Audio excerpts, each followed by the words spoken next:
Hello, I'm David Van with SoonerPolitics. We're here with Josh Wagner at Tomahawk Strategies in South Tulsa. Josh is a partner in a campaign consulting firm, and he's taken part of his day out to help us understand better the role of these, you fill in the pejorative, of what a campaign consulting company does. Right.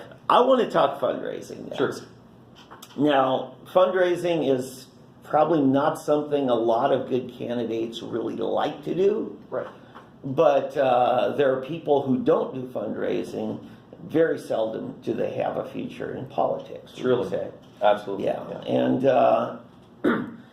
so here again, this is April 2019 as we speak.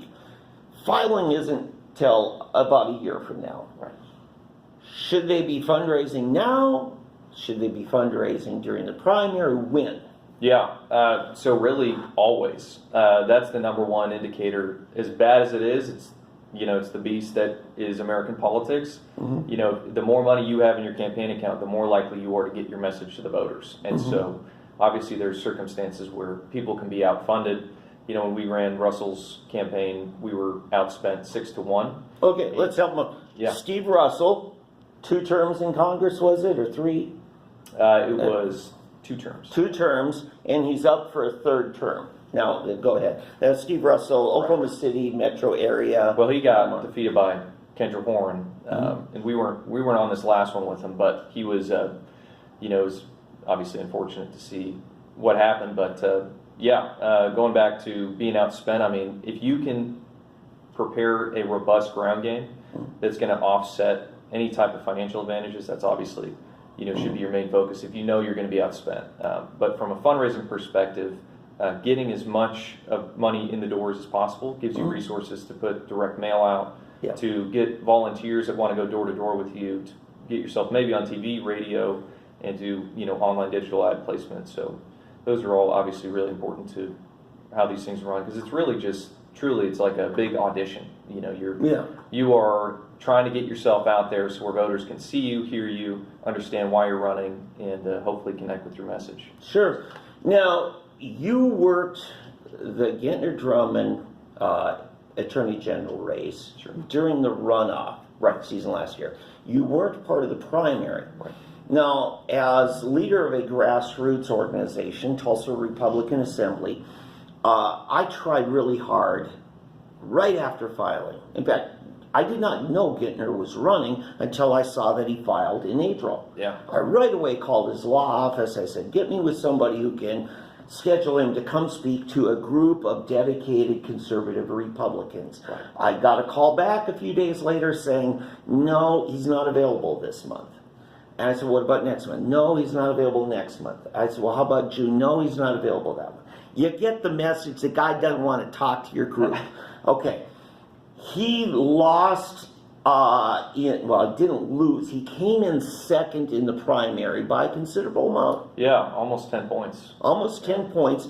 After, in the polls, early on, he was ahead right after filing, right? Wasn't Hunter down 20 points or something like that? SoonerPolitics did something. But his primary campaign was losing ground. Right. And he wasn't getting out in front of people.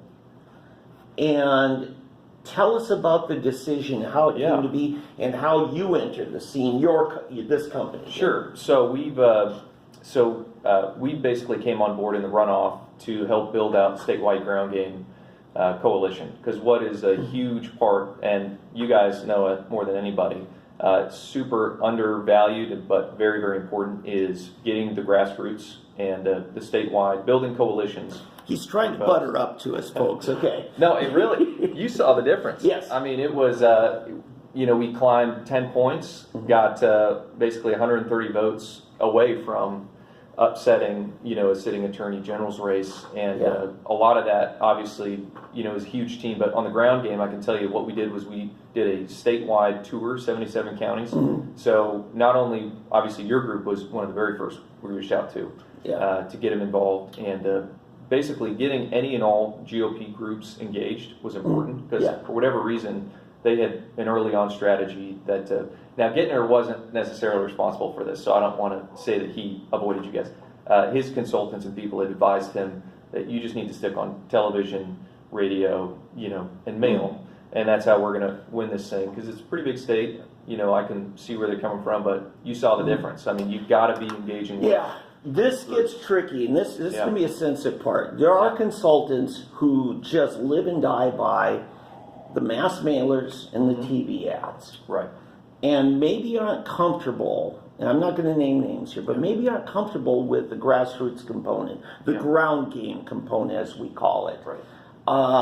Tell us about that and where this company here, how you see the ground game component. Yeah, I mean, I think it's essential. It's there's nothing that is going to, other than, obviously financial resource being able to get on TV, there's nothing that's more impactful getting in front of voters than engaging groups like yourself who are highly knowledgeable on the issues and can support a ground game operation that would reach doors, reach voters. Activism is a huge part of the GOP, and at the end of the day, I think the problem is a lot of candidates will change their ways when they get in and want to turn their backs on the activists and the GOP, county leaders who are trying to hold them accountable to what they said. And that's a huge problem. Because the mass mailer companies and telecommunications, TV, and that, they don't hold you accountable as much as the people who wore out their shoe leather knocking doors for you. Absolutely. Because they've invested in you. Yeah. They believe in you, and maybe some of their expectations are unreasonable. Yeah. But nonetheless, you have to deal with the fact that you may have, people just crushed because that one little issue, which was everything to you, your newly elected official you invested so much in, they let you down. Right. Okay. And do you know of a candidate who's served in office any period of time who hasn't let voters down? Kevin Hearn. Kevin Hearn. Not yet. Not yet, but a great start. And I remember we talked early on about him back when there was a lot of really good candidates in the race. Yes, sir. Obviously, Nathan Dahm and Andy Coleman are great men and principled leaders. But we talked early about keeping an eye on Hearn because he's going to shock a lot of people with how conservative he really is. Yes. And his consultants were out of state, but we did help a little bit in his campaign right at the end there. But but I'll tell you, it's when we were doing Russell's, we literally lived, breathed, everything was ground game, grassroots. We had amassed 350 volunteers in that first cycle because we didn't have the resources or the funds to even hire anyone. It was all volunteers, and we hit 30,000 doors. The night before the primary had a yard sign at every intersection of the entire Oklahoma County region. So we called it Operation Red Dawn. Right, and every one of those signs was legally placed in accordance with the city ordinances. Right. Yes. As far as you know. Okay. Yeah. The Edmond Sign Patrol Officer Humphrey had quite a few words for us, but okay. So, all right, we've talked about the fundraising. You say it never stops. Never stops, and it's important because what happens is, and equally as important is an issue that we haven't even talked about on the fundraising side, is big donors playing a larger role in state politics than than what they should be playing, and it's a result of folks who are not engaged in politics. Folks that we need to reach in our neighborhoods to start giving to campaigns, because it is like a 1 to 3% of people in America will give to a political campaign. Okay. But once they give, they're much more likely to re-give. So I think there needs to be a grassroots momentum as well. From a fundraising perspective. So I see these candidates raising $250,000 in a cycle, and I think, what can my $5 or $10 do? Sure.